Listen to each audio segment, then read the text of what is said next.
A my vystoupáme výš na střechy paneláků, až budem k sobě blíže z vlčích váků.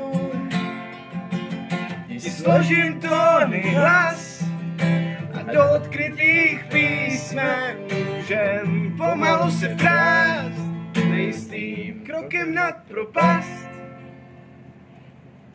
do řádků tvých řas.